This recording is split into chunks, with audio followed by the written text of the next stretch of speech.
Hare Krishna, welcome. So, before we start, we'll chant the Jai Radha Madhava prayers.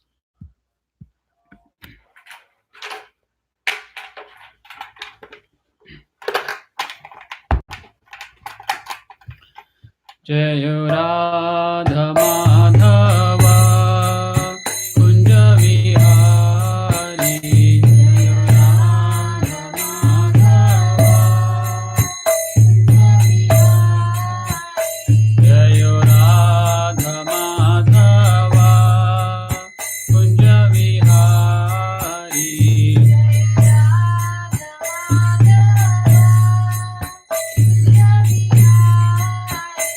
Jai Gopi Jana Vallabha Girivaradhari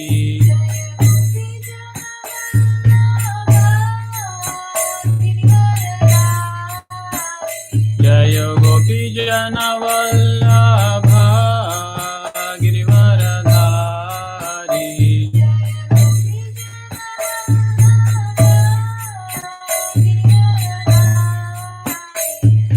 Yashodanandana Vrajajana Ranjana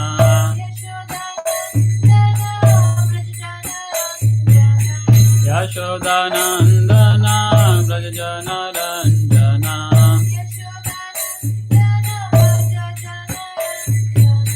Yamuna Tira Vanachari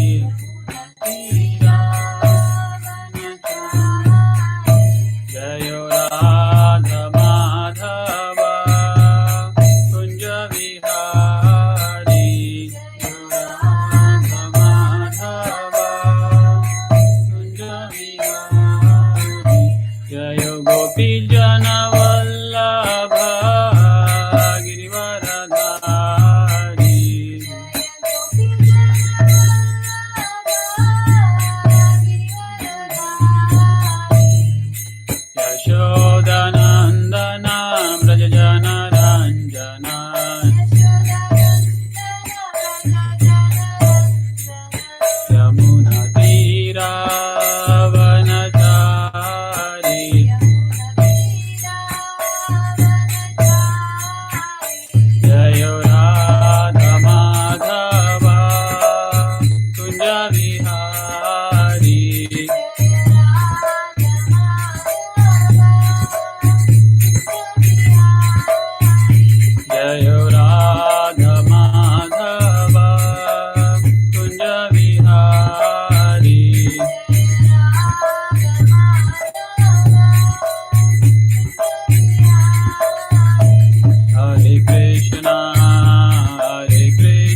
Jayo Srinivas Govinda, Jayo Srinivas Govinda.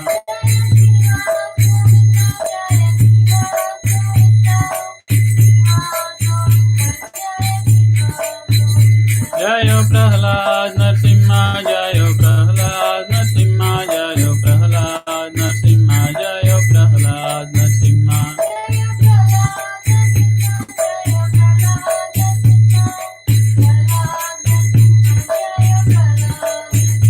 Jayo Jayo Prabhupada, Prabhupada, Prabhupada, Jayo Jayo Prabhupada.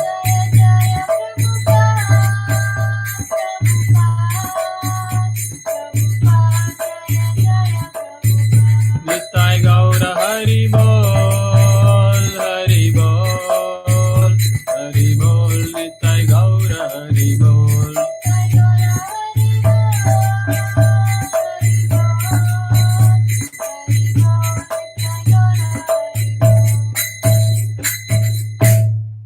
Shri Krishna Balaram ki jai, Shri Shri Nitai Gaurang ki jai, Shri Srinivas Govinda ki jai, Shri Prahlad Narsimhadev ki jai, Jagat Guru Srila Prabhupada ki jai, Nitai Gaur Premanande, Hari Hari Bol. So before we start, we'll chant few prayers. Om Namo Bhagavate Vasudevaya. Om Namo Bhagavate Vasudevaya. Om Namo Bhagavate Vasudevaya.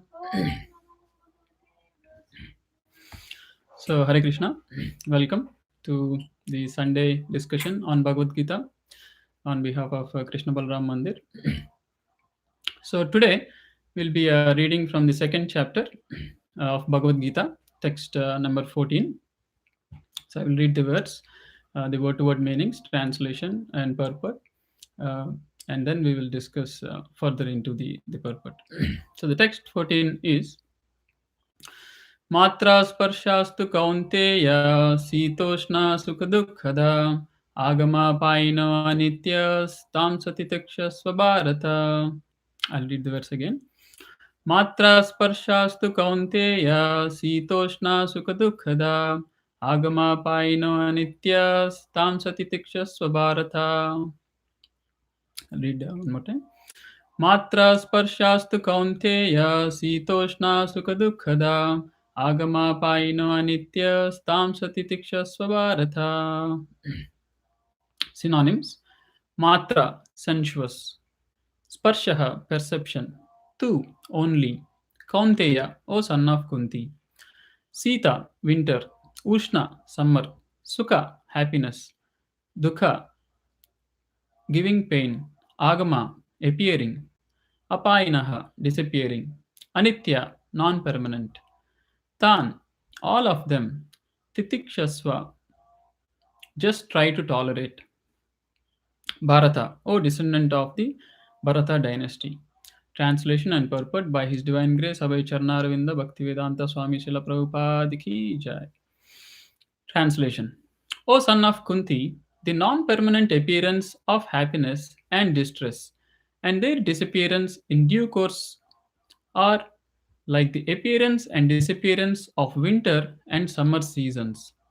They arise from sense perception, O sign of Bharata, and one must learn to tolerate them without being disturbed. So I'll read the translation again. O son of Kunti, the non-permanent appearance of happiness and distress, and their disappearance in due course, are like the appearance and disappearance of winter and summer seasons. They arise from sense perception, O sign of Bharata, and one must learn to tolerate them without being disturbed.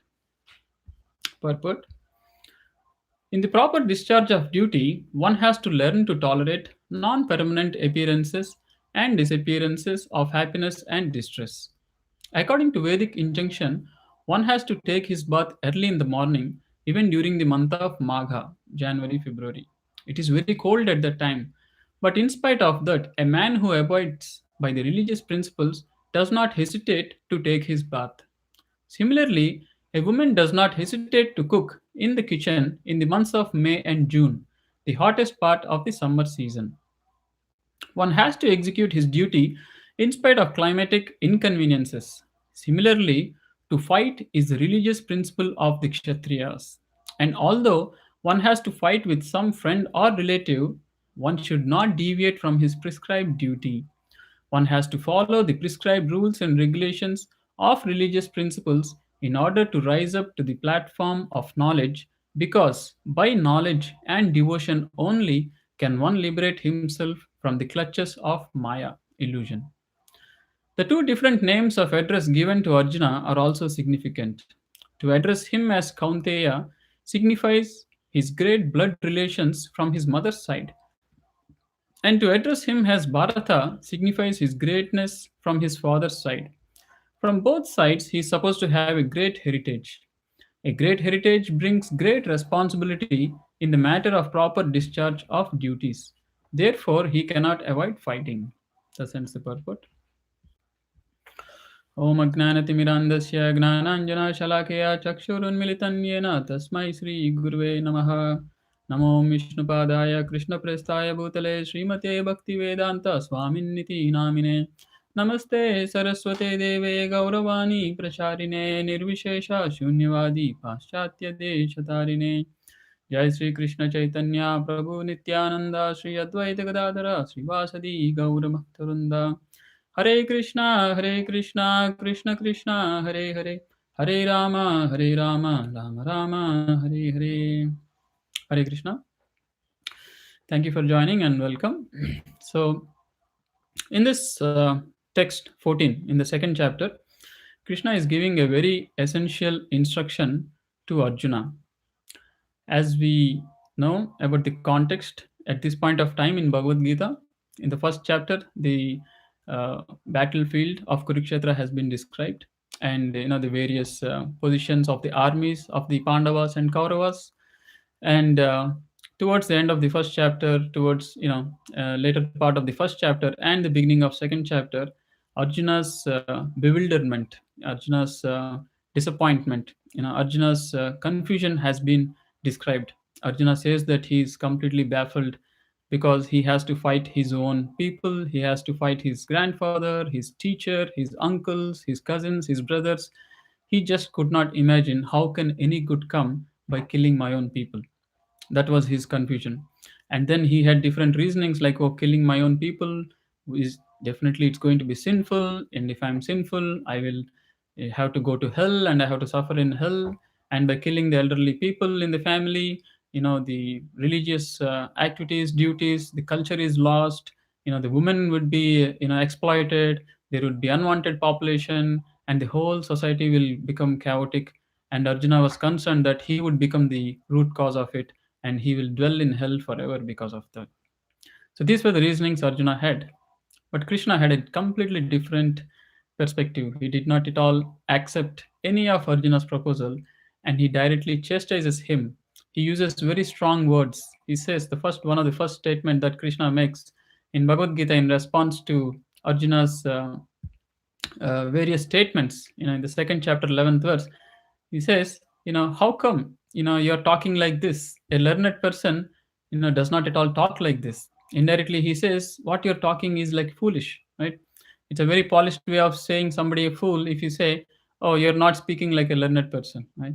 So Krishna chastises Arjuna, saying, you are not at all speaking like a learned person, because one who is learned does not lament or does not grieve, does not worry about the living or the dead. So this is a very strong statement Krishna is making. What does this mean? One should not be bothered about one who is living or one who is dead. One should treat the same. He says those who are wise, right? Gatasum agatasumscha nanu sochanti pandita. The pandita, the learned person, nanu sochanti, he does not even worry. He does not, lament at all. He does not get into any kind of anxiety for gatasun agatasun. Means one who has died and passed away, and one who is living, he's not at all bothered. He's not worried about both situation. So this is a very, you know, dramatic shift in one's thinking. Like, how can one say that, oh, even if a person is living or dead, it should not really matter? Isn't life everything? I mean, Arjuna was concerned about the life of his grandfather Bhishma, about his teacher Dronacharya, about his cousins and his brothers and relatives. And Krishna is saying you should not be worried if they are going to be, if they're going to be dying in the battle.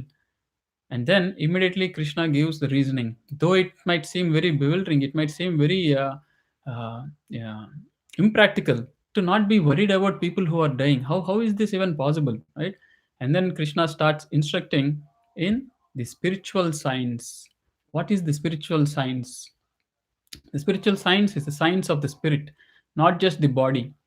People all around us, we are only looking at different bodies. We are looking at different people. When we look at them, we are only looking at the body, and we are forgetting an essential principle.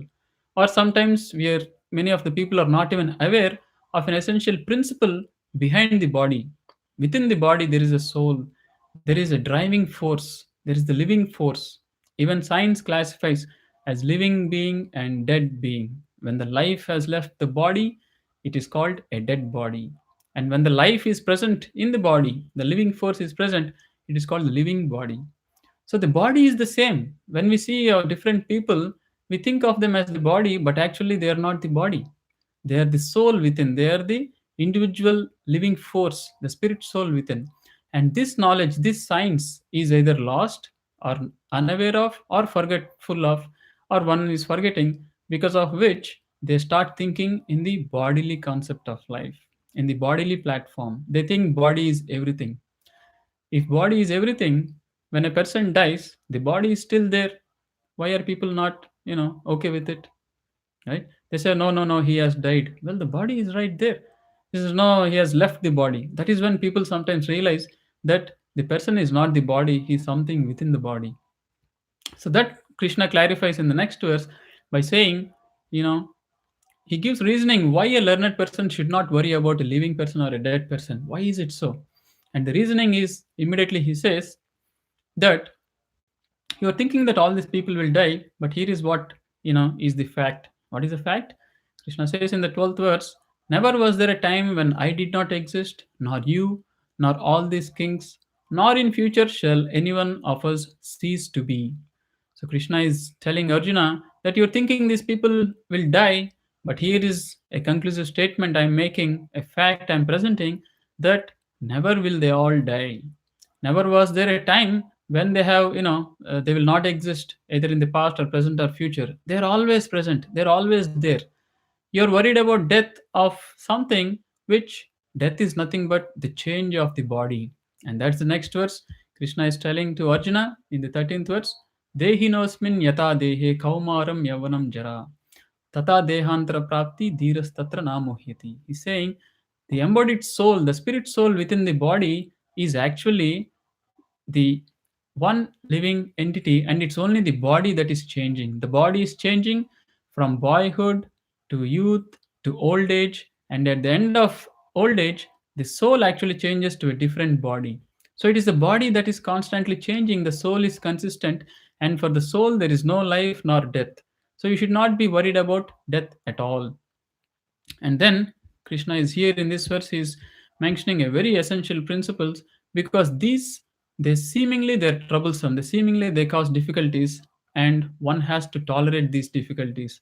So many difficulties we will face in life, and one of the biggest difficulty almost everyone have to face at various stages of life is facing this death. Death of people whom you know, death of our own relatives, death of our well-wishers, and one fine day death of our own body, right? So one has to be very tolerant. So Krishna is saying you are unnecessarily becoming intolerant, you are becoming impatient. Why? Because you are now in a completely different understanding. You're not thinking from a spiritual perspective, you're thinking at the material perspective, at the material platform. You're completely ignoring the fact that they are not these bodies but they are the soul, and the soul actually has no death. The soul is just changing the bodies, just like in this own Krishna gives a practical example. This is not some kind of a theory, oh, this is just being made up. No, he's giving a scientific practical example that the body of a person who has taken birth, the body is constantly changing, isn't it? The body can be analyzed chemically, scientifically, to all the elements in the periodic table. It is just a combination of, there is water, nitrogen, oxygen, hydrocarbons, everything, bones or calcium, The body is nothing but just a bag of matter. It's a lump of matter, actually. If they say, if you do a chemical analysis of the body, it's worth probably, some 200 rupees or something, with all the amounts of chemicals that are present in them. So body is just a lump of matter. It's an external covering. But if you get carried away without the proper understanding, if you start thinking the body is everything, then because there are bodily changes, there are bodily inconveniences, there are bodily difficulties, we start becoming very anxious. So here is where Krishna is saying you have to become tolerant. And how is this tolerance? What is the reasoning Krishna is giving the tolerance? Krishna is saying that matra sparshastu kaunteya. These miseries, these difficulties, sitoshna sukha dukkhada, the happiness and distress, sukha and dukha, they are actually felt because of being embodied. If you analyze any good thing or a bad thing, any happy situation or an unhappy situation, mostly it is a bodily circumstance. Sometimes there is a health problem, there is a back pain, or there is a boil, or there is some kind of an issue. It's happening to the body, right? And matra sparshastu, because of perception, because the soul is perceiving what is happening to the body, there is the happiness, there is the pleasure, or sometimes there is displeasure. But then Krishna is saying there is something very important fact to know about these pleasures and pains. What is it? Sita Ushna. He is comparing to the seasons like the summer and winter. Agama Paino Anitya. Just like the winter and the summer seasons, right? Summer it becomes scorchingly hot, very inconvenient. At the same time, winter it becomes very chillingly cold, very inconvenient. But there is one thing which is very common in these aspects, that they are temporary. Agama paino, apaino. Agama means they appear, apaino means they disappear. And anitya, they are temporary. So Krishna is saying that these difficulties that you're facing, you're getting so anxious, these are all temporary. How are they temporary? Exactly like the seasons. Exactly like the summer and the winter seasons. Just like they come and they go. So the miseries and happiness also, they come and they go. A lot of people, they don't realize that when they're in a happy situation, that will go away, or when they're in a difficult situation, that will also go away. So what happens? They become too anxious in a difficult circumstance, which will anyway go away, just like the season. If you become too impatient during summer, it's not going to change anything. It is just that you're putting yourself in a very difficult situation, but the summer will go away as the months will pass. And the same thing with the winter. So there's a nice story actually to relate to this situation. So once it was said, there was a king, and he was ruling the country very nicely. He was a very good king, very pious king. And a sage, a saintly person visits the king, and the king serves the saintly person very nicely, and he takes care of him. He gives him a nice place to sit, and he takes care of his various facilities while he's there. And the sage, the saintly person, was very pleased by the way the king took care of him. The sage asks him, "O king, you have taken very nice care of me, and by the mercy of Lord, I can actually give you a boon. So please ask, so for some boon from me. I can give you a boon." But the king, actually being a very pious, very religious, very honest king, he says, "No, God has given me everything. I have this kingdom. I'm ruling. I don't need any boon."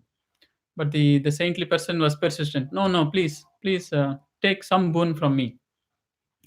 So the king, very maturely, he thinks and he says, "Okay, please give me a boon so that I can be happy in all circumstances, so that I can be peaceful and happy in all circumstances." So the sage says, "Yes, that's a very wise boon you have asked for." And the sage actually gives him a ring, and he says, "Please wear this ring." And then he says, "This ring has a message in it, but please don't read it. When you are very happy, when things are going very good in life, if you look at the ring, if you look very closely, you will find a message. So please read that message at that time." And then he says, "And also on the inside of the ring, if you remove the ring and you try to look on the inside part of the ring, there is a message there also. So when you are going through very greatest difficulty, please look at this, remove the ring and read that message." That will make you, uh, uh, feel, peaceful and happy at all times. So the king was very pleased. He thanks, the saintly person, and he wears the ring. And time goes on. He forgets about the ring. He's just wearing it on his finger. He never read the message. And there was a time where he was having a very good time. He had, some children, and he was spending very nice time with the children, his wife, in the palace. One fine summer evening, it was very blissful, very beautiful. He was having a very nice time with his children and his wife, and he was, sitting in a very luxurious place, like a swing, right, in his royal palace. Everything was a perfect situation. The king was very happy, and he was so happy, he was so pleased at all the circumstances around him. Suddenly he remembered the sage's, the saint's message. And he thinks the sage said to read the message when I'm actually very happy. And he thinks, I think this is a very good happy time of my life. Everything is going very good. I am here with my wife and children in my palace, and I'm enjoying. So he takes a closer look at the ring, and he tries to read what is the message that is written on it. And it has few words written on it. It says, "This too shall pass."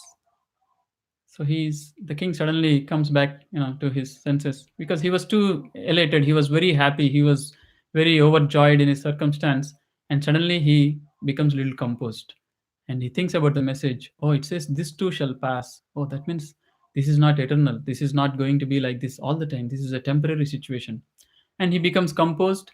And rather than being too excited about his situation, he just lives the moment, and then, it helps him to become composed. So that's how, the king realizes that, when there were this happiness. And again, as time goes, not every moment is like a happy joyous vacation moment in life, right? A lot of things happen, and he keeps thinking, yes, uh, that message has helped me. It's not that one will always be happy. There will be different circumstances.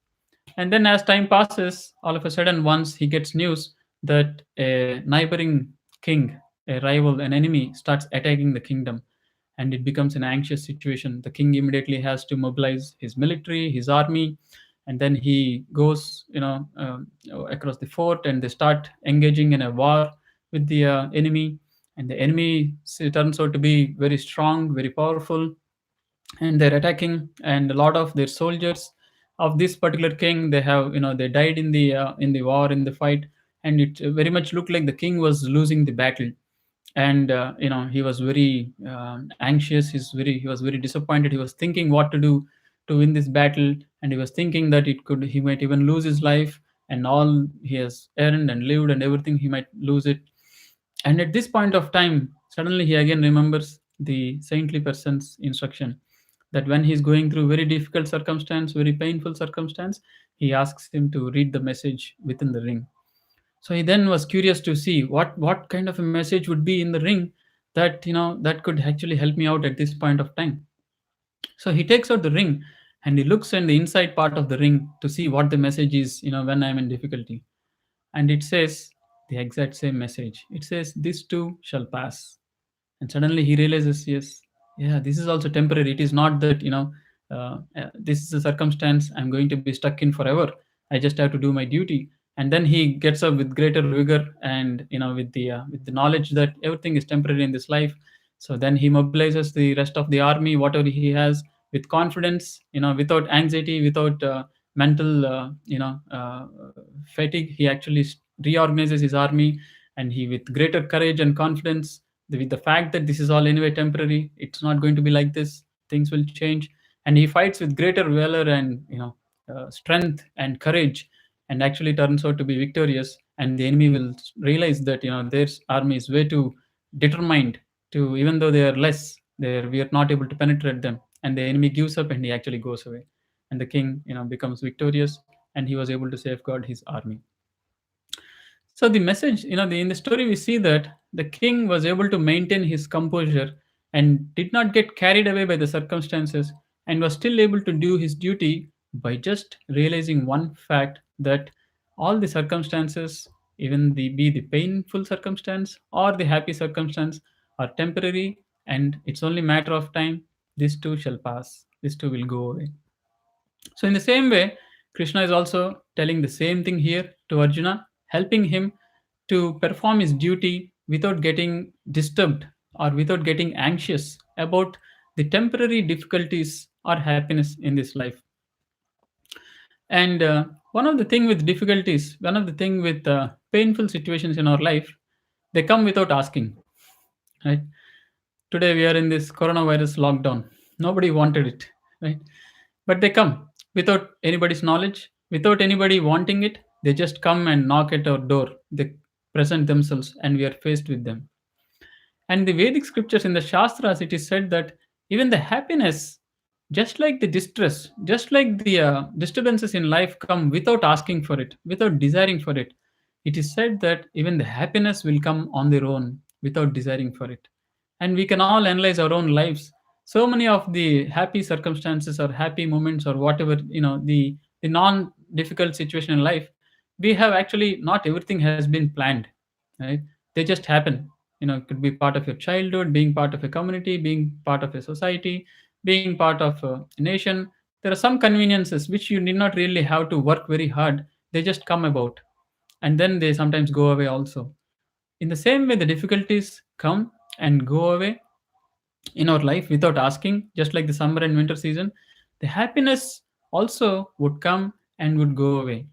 So one should not become too anxious about distresses and difficulties. One has to be tolerant. At the same time, one should not just keep working to make some kind of a happy circumstance, because even that will come and go away on its own accord.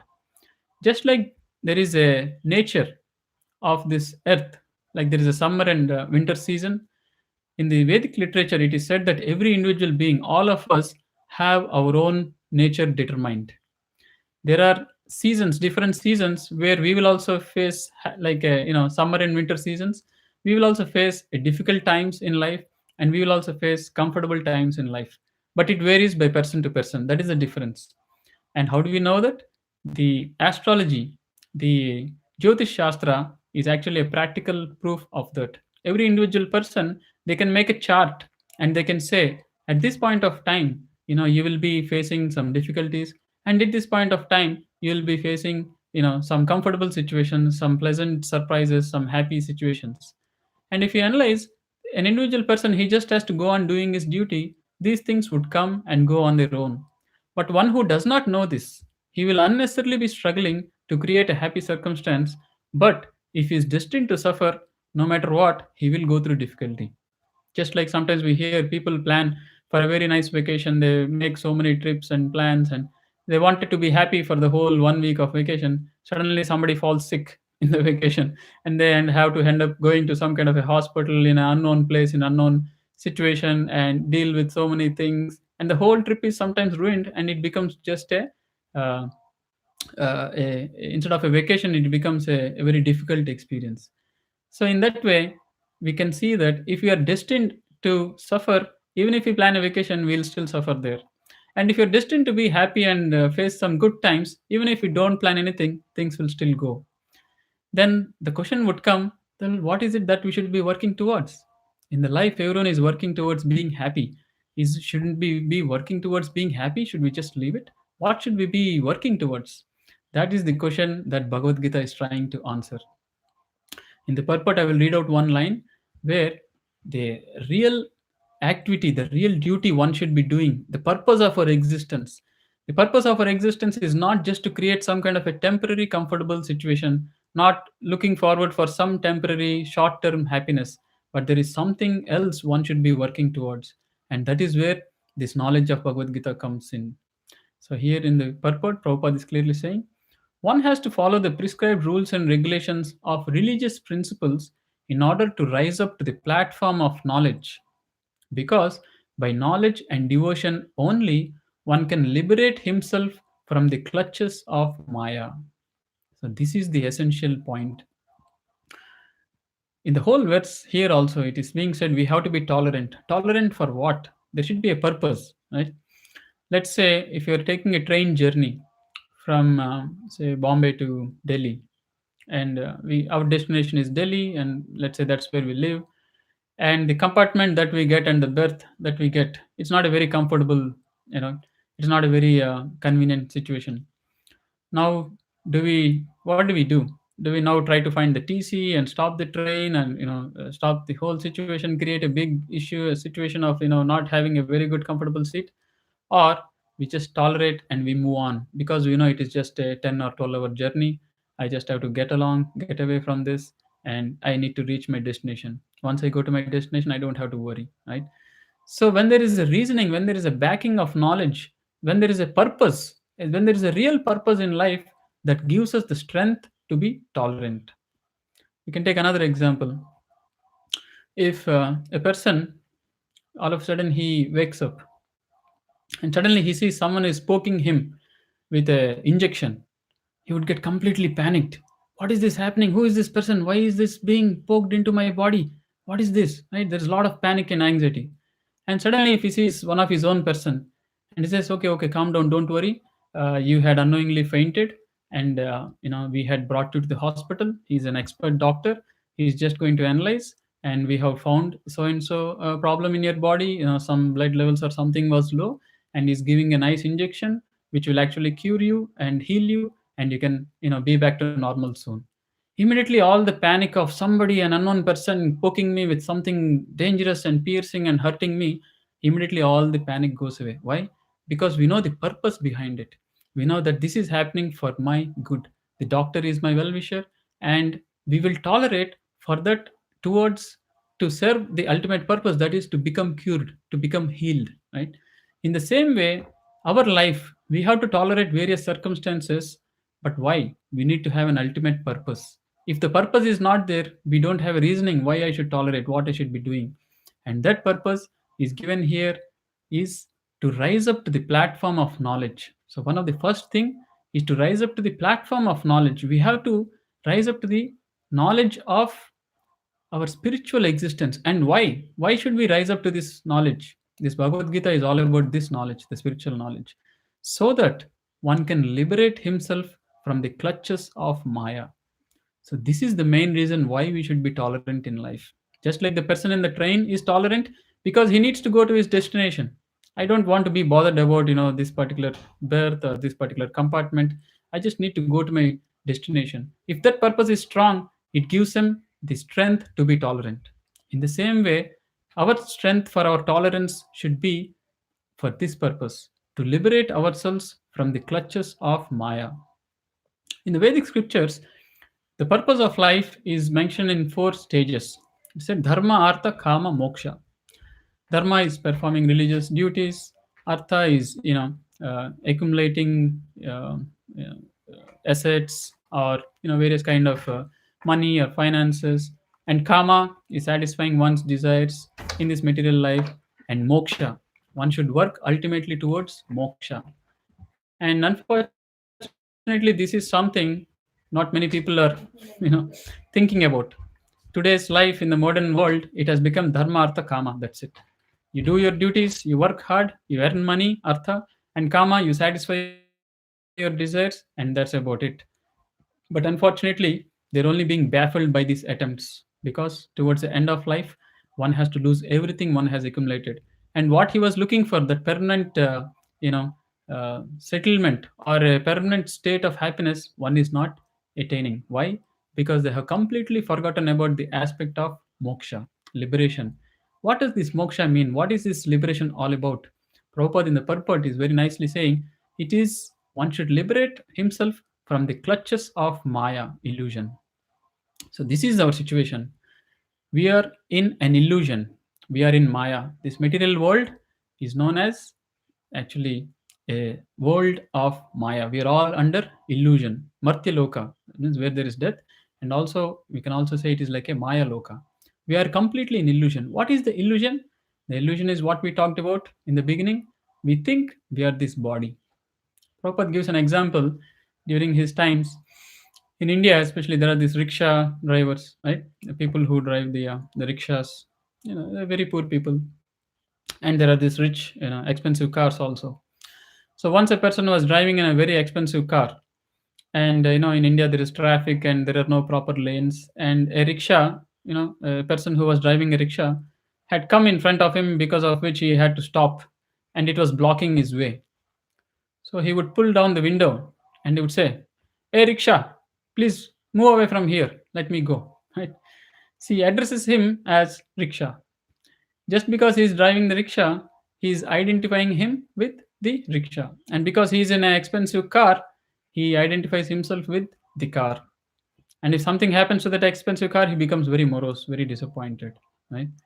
But if you see here, this is a crude example of misidentification. By having an expensive car, he's starting to feel proud that I have a good position. I am very proud. I am very rich, right? And just because somebody is driving a rickshaw, he treats him as a very lowly object. Compared to rickshaw, is not a very big motor instrument, right? So this is in the same way. This is a crude example, but now if the person starts treating him, you always call him rickshaw. He's definitely an illusion, right? Because he's a human being. He has a name. He has his own existence. He has nothing to do with rickshaw. Today he's driving rickshaw. Tomorrow he could be driving a car. Today this person is driving a car. He could be driving rickshaw. We are not this, the vehicles that we drive, right?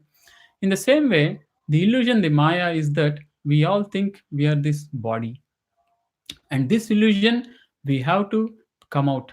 And because we are in this body, the Vedic literature, the even Bhagavad Gita, it says, even here it says that all the difficulties we are facing in this life is because of being in this body. The spirit soul is in the body, and the body is the one that is going through all kind of situations. Like it is said, Krishna says in Bhagavad Gita, there are four primary things that cause difficulty to the body and difficulty to the soul because of being in the body. It is said that Janma, Mrityu, Jara, Vyadi. Birth. Taking birth is a very painful situation. The child is packed up in the womb of a mother. It could be a human or an animal or any situation. And the small, the living being, because of being in that body and the body being packed up in the womb of the mother, there's a lot of difficulty that is presented. Our miseries are because of this body. If the child was not packed up in the in the womb, the child would not face any difficulty, right? It is said the seventh month the child gets full consciousness of all his senses, of all his perceptions.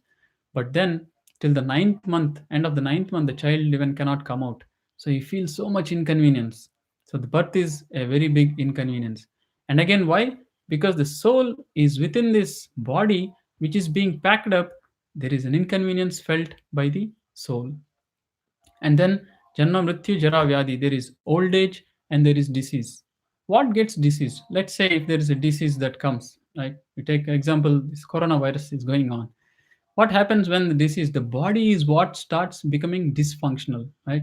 They say it might cause headache, it might cause body aches, it can cause cough, it can cause inflammation of the lungs. What is happening? If you analyze, everything is happening to the body. The soul, the living force, is within the body. Nothing is actually happening to the soul. It is all happening to the body. And because it's happening to the body, we are feeling, and because we are in the body, we are forced to be cognizant of whatever is happening to the body, right? Just like if you are wearing a glove and you're touching something hot, and if it is hot enough that it can pass through the gloves, you will start feeling the heat. In the same way, because the soul is in the body, the soul is experiencing everything that is happening to the body, and any difficulty that happens to the body, the soul is forced to experience. Just like if you're forced to sit in a room and a very loud sound is played, because you're forced to stay in that room, you're forced to listen to that loud sound and tolerate it, isn't it? So in the same way, all our miseries are because of being in the body. Just like the example of coronavirus, the health, it's because of the body. If you take example of old age, because the soul continues to remain in the old body, it has to face all the pangs of the old age.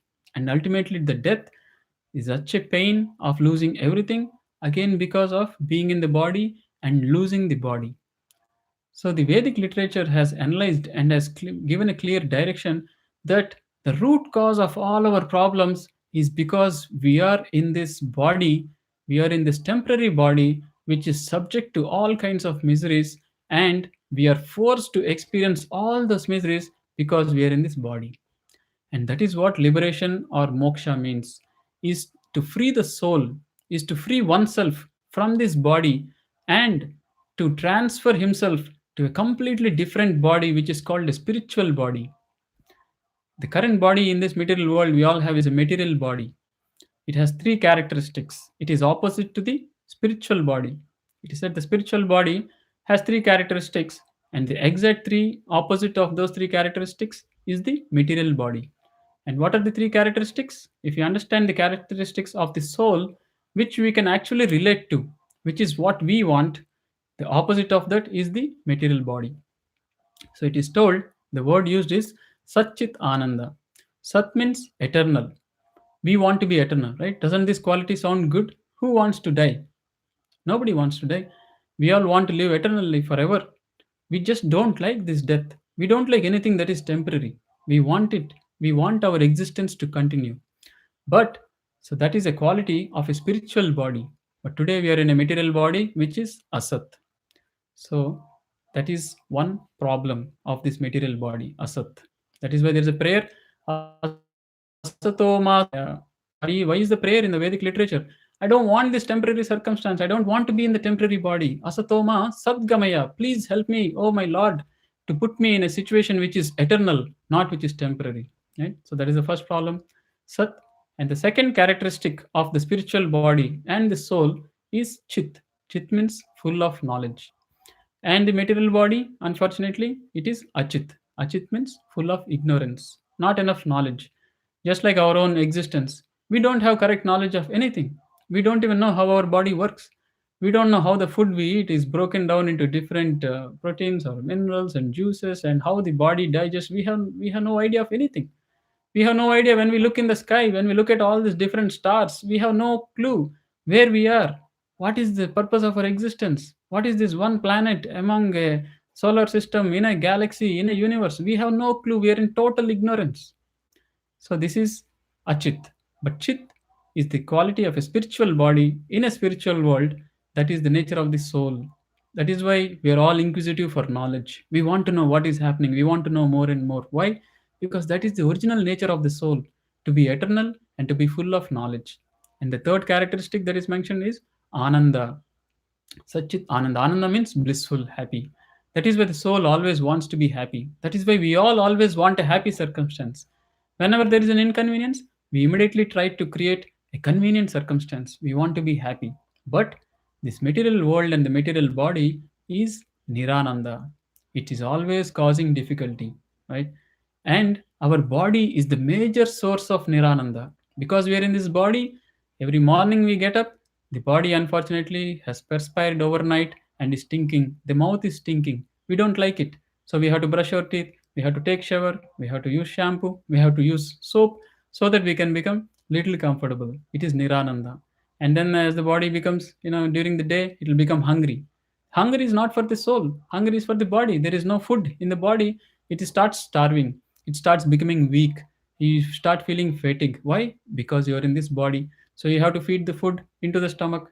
And once to feed the body, then you have to grow up. You have to study well. You have to do good in exams. You have to get a job. You have to maintain the job. You have to get a promotion.